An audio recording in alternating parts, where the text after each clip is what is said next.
everyone, Phoenix Knight here. Welcome to the channel, and welcome to Mystical Munchies featuring the official Catan Cookbook. The side last week was the 7-grain bread, which was actually pretty good, if not completely solid.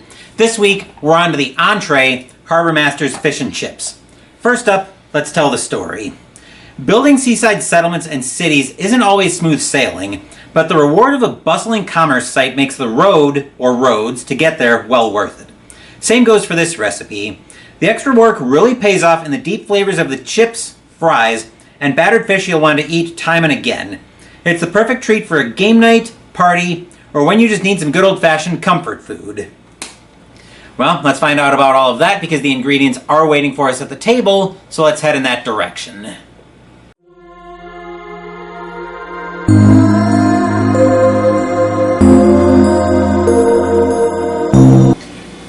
As you can probably guess by the ingredients split, we're going for a two-part recipe. So to make the chips, we need a pound of russet potatoes, 2 tablespoons of canola oil, and sea salt to taste. As one of the early steps, we have to cut the chips into 1/4-inch thick shoestrings, but I've already done that. To make the fish, we need a cup of all-purpose flour, a teaspoon of baking powder and of sea salt, half a teaspoon of black pepper, a cup of cold beer, vegetable oil for frying, 2 pounds of fresh cod or halibut, cut into 2 by 4-inch strips. I'm using cod for this. And they also call for tartar sauce and lemon wedges for serving, but I have never liked tartar sauce and I didn't want to bother with lemon wedges. So, with all of that, let's move into the kitchen and we'll start putting this recipe together.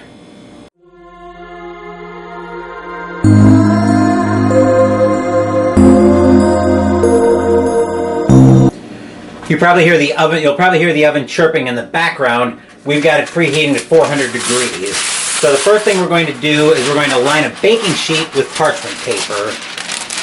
Let's go just a little bit more. There we go. Okay.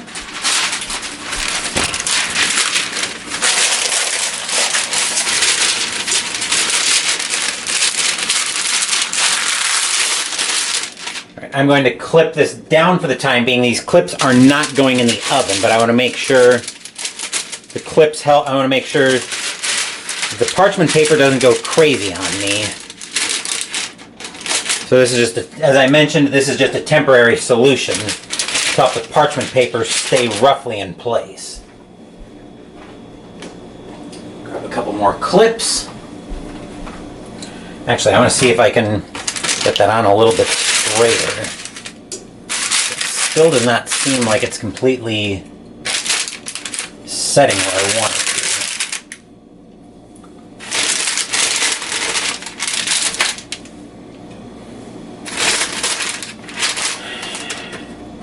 to. Okay, that's probably as good as it's going to get. So we can bring that off shot for the time being. Now what we're going to do is we're going to take a large bowl and we're going to place the potatoes that we've cut up into it. Then we're going to take the 2 tablespoons of the canola oil, which I've got the canola oil right here, along with my 2 tablespoon measuring spoon. Pour that in.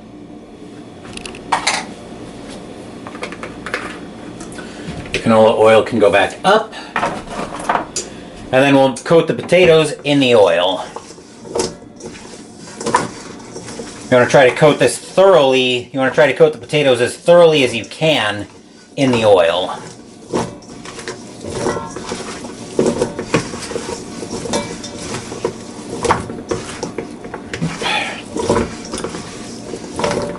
Trying to do this without making any of the potatoes break on me is not the easiest thing in the world to do.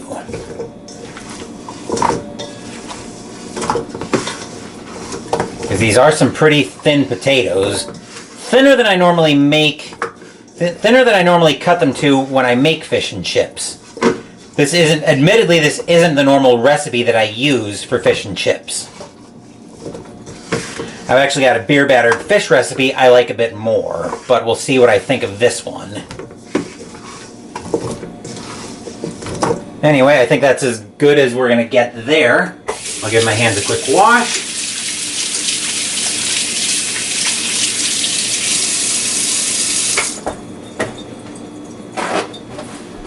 And then we'll bring our baking sheet right back in shot since we're still waiting for the oven to come up to temperature. I'm just putting the clips back on the fridge where I got them from for the parchment paper.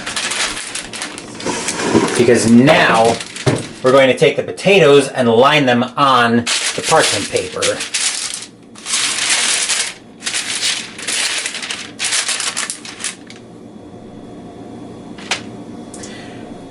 Normally I wouldn't bore you guys with this, but we are still waiting for the oven to come up to temperature anyway. Well, that kind of worked. And we might end up needing a second baking sheet out of this. Hopefully that doesn't end up being the case, but I'm watching this very carefully for obvious reasons.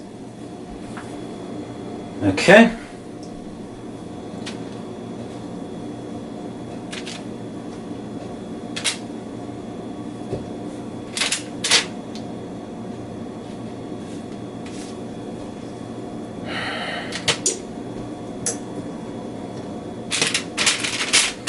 And we're definitely getting down to the end of this baking sheet, so we probably are going to need a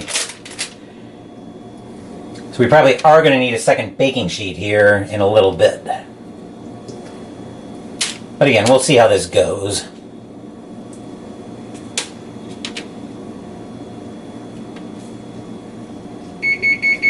And the oven just came up to temperature. Excellent.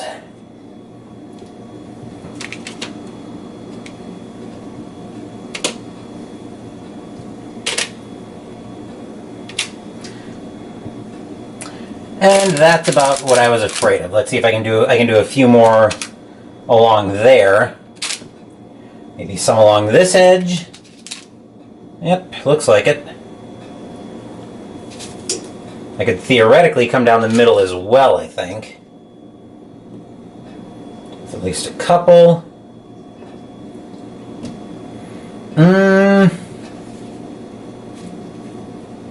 Doesn't look like this cares too much about them touching, so maybe I can get all of them on one baking sheet? That's my hope anyway. It's getting a little bit roomy, but it'll probably be fine. Or a little bit, not roomy, a little bit tight actually. But again, probably fine all told. Let's see what we can do here with it.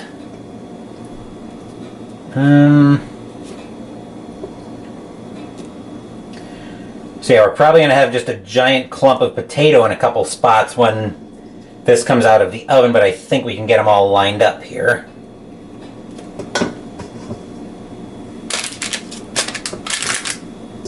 Yep, it looks like this will work.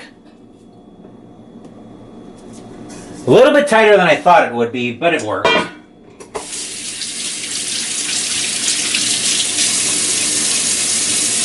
Giving my hands a quick wash, as you can probably hear in the background.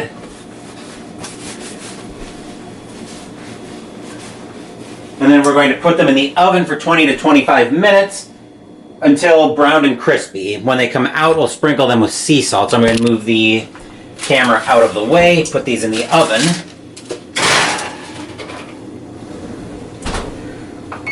We'll set a timer for 25 minutes.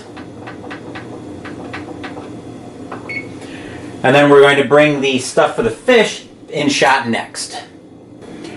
If you've been around the channel for a while, you know what seeing this chain right here means. It means we're heating up oil. Our magic number this time is 350.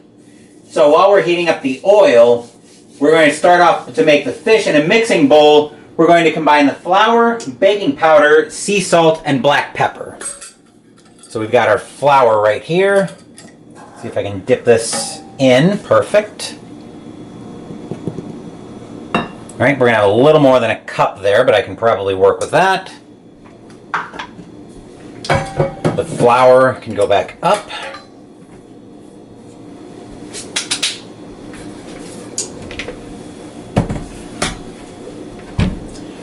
Got the baking powder, which, okay.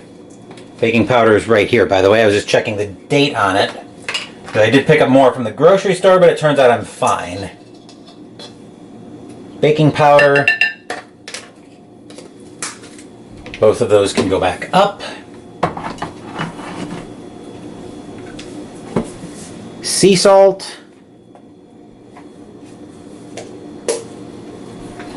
Let me see if I can... Oh yeah, that unscrews off.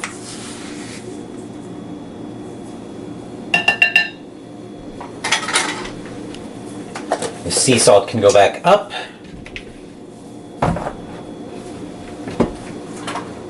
As can the pepper momentarily.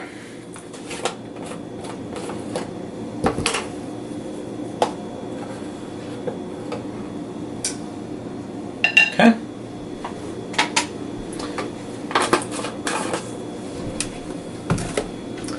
Then we'll mix that up.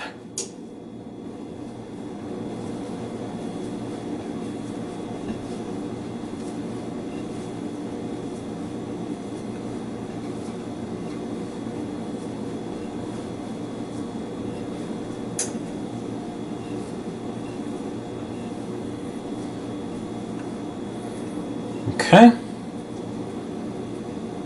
Looks like we are all good here. I'll give my hands a quick wash on that.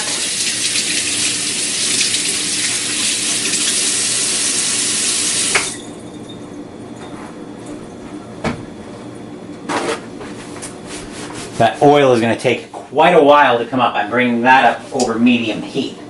And I'm going to go put the parchment paper away since I no longer need it.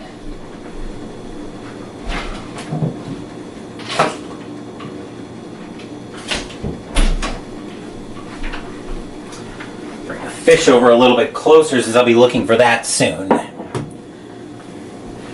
What we need first, though, is we need a cup of beer. It's always problematic for me to keep a six-pack of beer around the place because I know good and well I won't drink beer after I use it. I won't drink the rest of the beer after I use it. Let's pour the meniscus off. I forget how foamy this is. Hopefully this will give me a cup of beer. I want to let the foam dissipate off as much as I can before I read the meniscus, and looking at the bottom of this, it is nowhere close.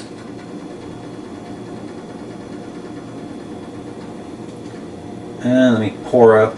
Should be just a little bit more. There we go. Okay, now I want to pour, I think I'm going to pour it in from this side because I also need to be able to keep whisking while I'm pouring the beer in. Anyway, we'll pour a little bit. Then we'll whisk. Obviously, it's not going to turn into a smooth batter, which is what we're going for here. Whoa. So we'll add a little more.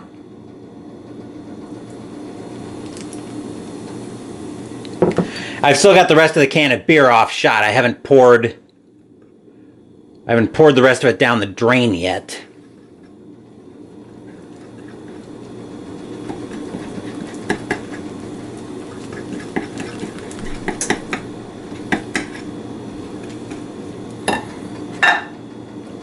Add in a little more.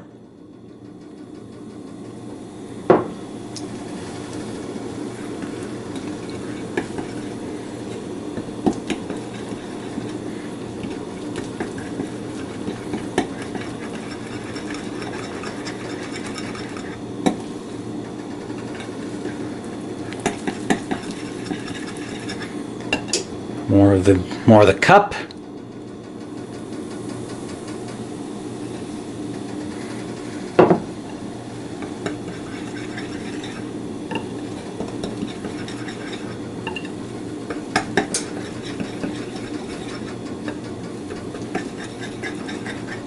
We did use a little bit more of the flour, so I'm probably gonna have to use most of the can of beer to get this batter to smooth out. So we'll go get the rest of the can of beer.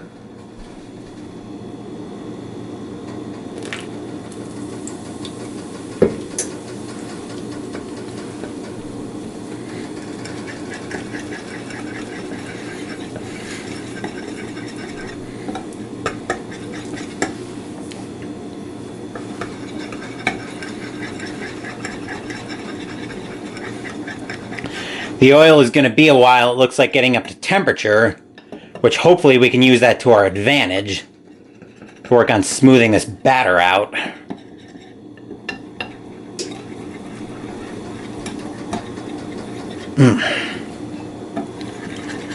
Doesn't help that I'm also at kind of a weird angle to do this from.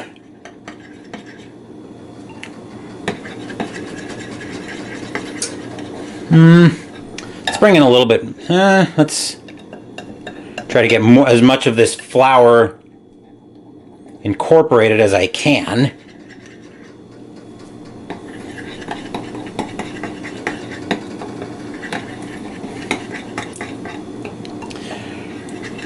Maybe just a little bit more.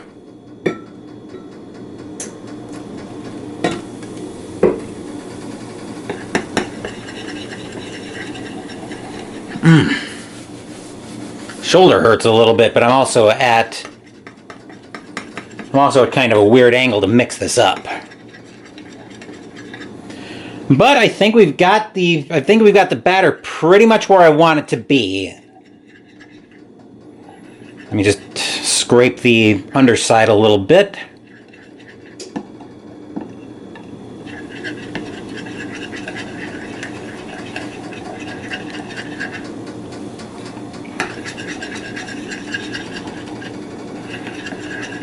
I think that is about where I want it to be, so now I can bring the whisk and the measuring cup off shot, and I'm ready to pour the beer off. What we're going to do now is, while we're waiting for the oil to come to temperature, now we can go ahead and start coating the fish in the batter.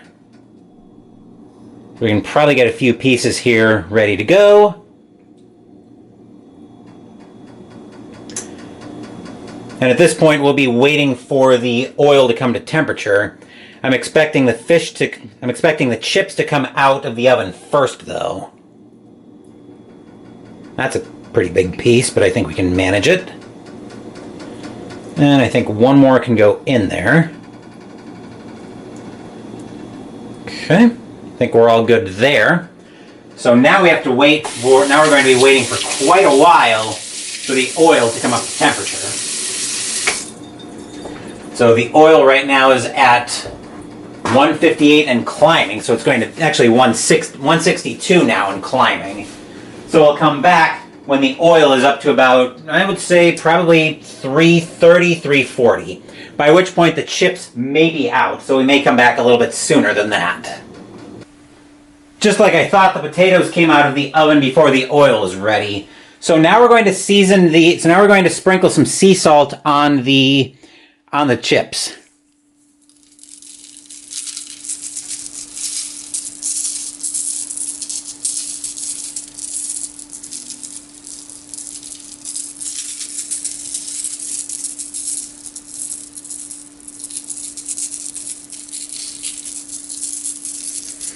Okay.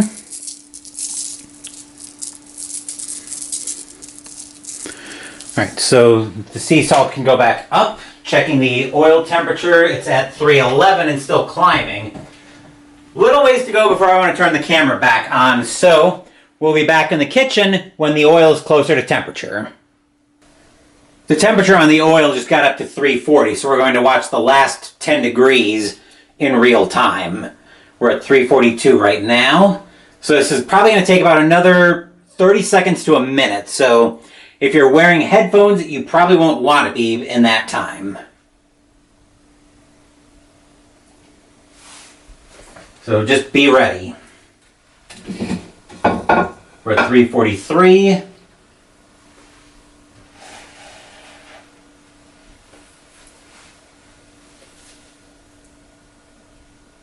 $345.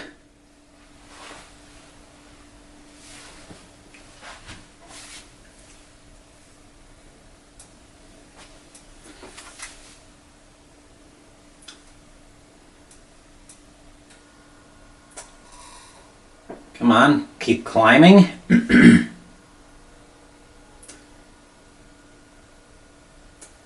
Still 345, 347.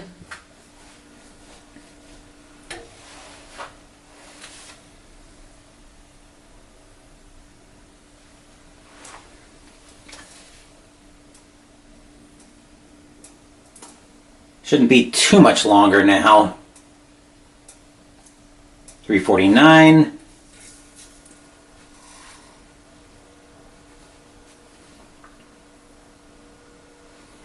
I'm going to get the thermometer in my hand, so once it goes off, I can immediately shut it off. About like so. Then I'll lift that out. Move that toward the dishwater, or the sink, which is eventually going to hold dishwater. And now we're going to start putting the breaded fish into the oil. Carefully so I don't splash myself with it. Okay. And being careful not to overcrowd the oil. There we go.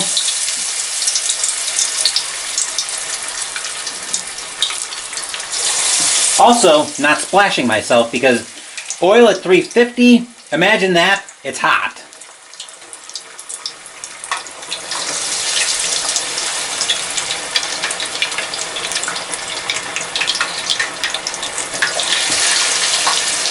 And we can get one more piece in there, I think.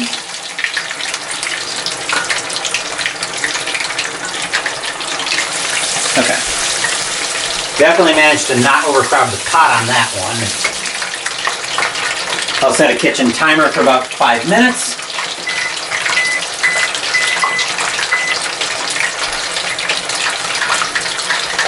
So that we can flip it halfway through. But in the meantime, I'm going to get the next batch of fish ready to go. As usual, we'll do the first batch in real time, and then once I start the second batch, I'll turn the camera off and finish the rest of it. We'll take a look at it before I move over to my desk for the taste test.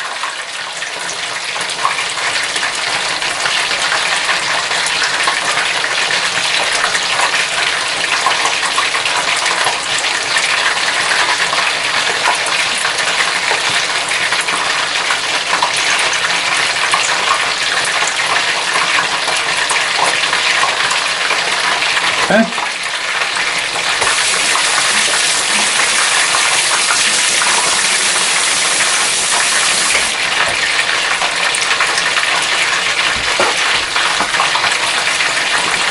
I'm going to go get my slotted spoon I've got my slotted spoon right here. Let's see if I can break this up a little bit.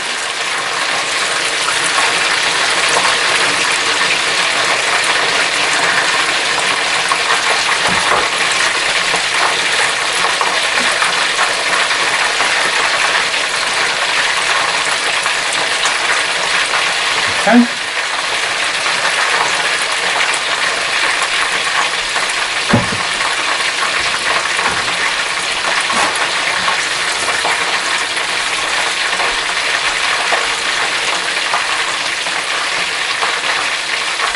Right. Just making sure we got everything straight here.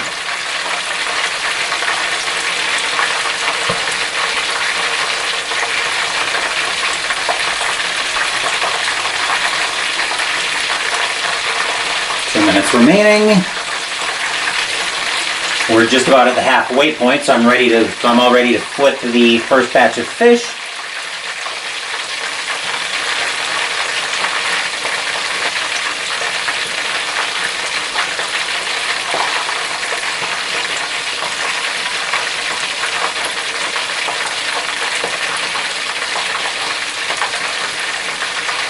Three, two, one, and flip.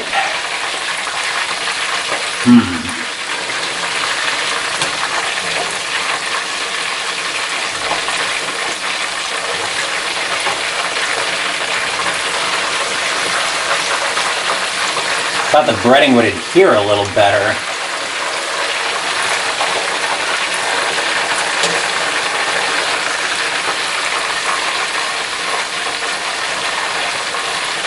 Usually in these recipes, there's something like an egg. There's usually something like an egg or something in these fish and chips recipes as part of the batter to help make the batter adhere to the fish.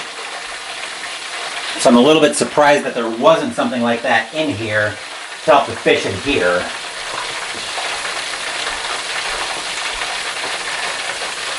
But we'll let this cook for about another minute and a half that it's got.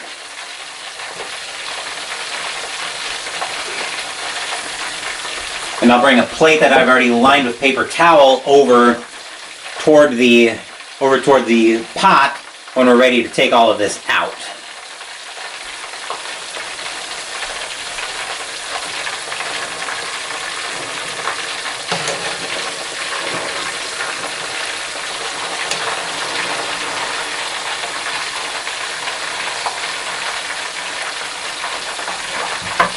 All right, we got 1 minute left on this first batch of fish.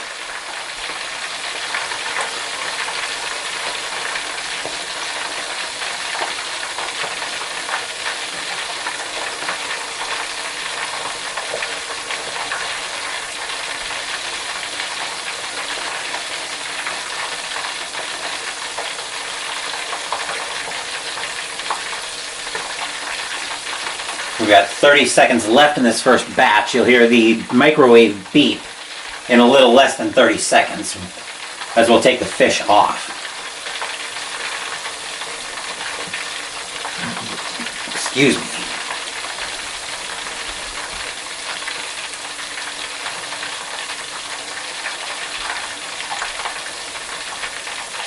Okay. 5 seconds left, so I'm bringing the plate to the oil, since bringing the plate to the fish. And yeah, just looking at this, the breading did not adhere very well at all. Well, and even it crumbled something fierce too. I'm not very happy about that either, but we'll put the next batch of fish in.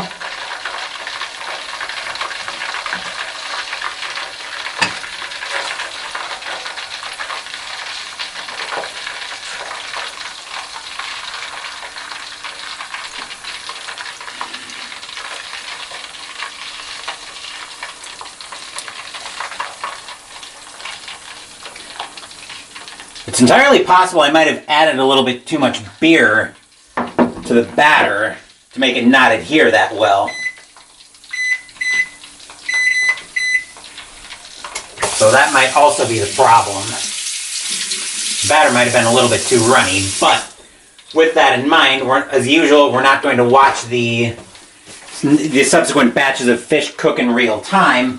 I want to do the first one for demonstration purposes. We'll come back, I'll do the rest of these off camera, and then we'll come back when the fish is ready before we move over to my desk for the taste test. Looking at the fish, I think I put too much beer in there to make it so the batter hardly adhered to speak of. So that's going to be something I'm going to keep in mind when we get over to my desk for the taste test. So I'm not going to be expecting these to be as crunchy as oil fried fish like this should be, but we'll get some of the fries on a plate and we'll head over to my desk for the taste test.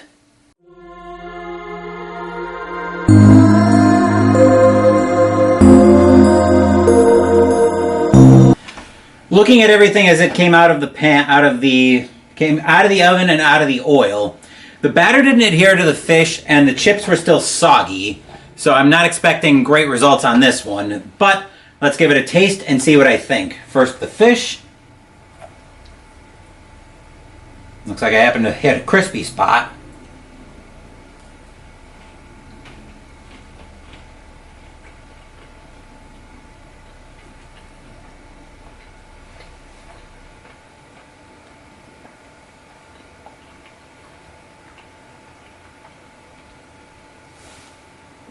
I'll add an actual piece of the fish because I think I got all batter there.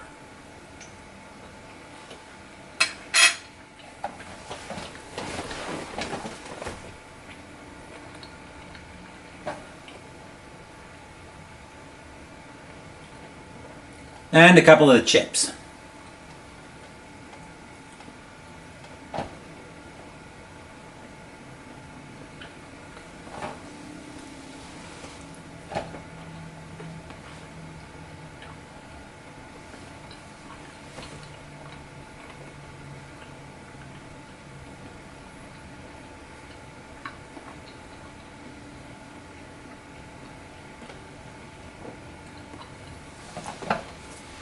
The chips are a little bit cool, but again, they've been out of the oven for a while, so I'm not surprised.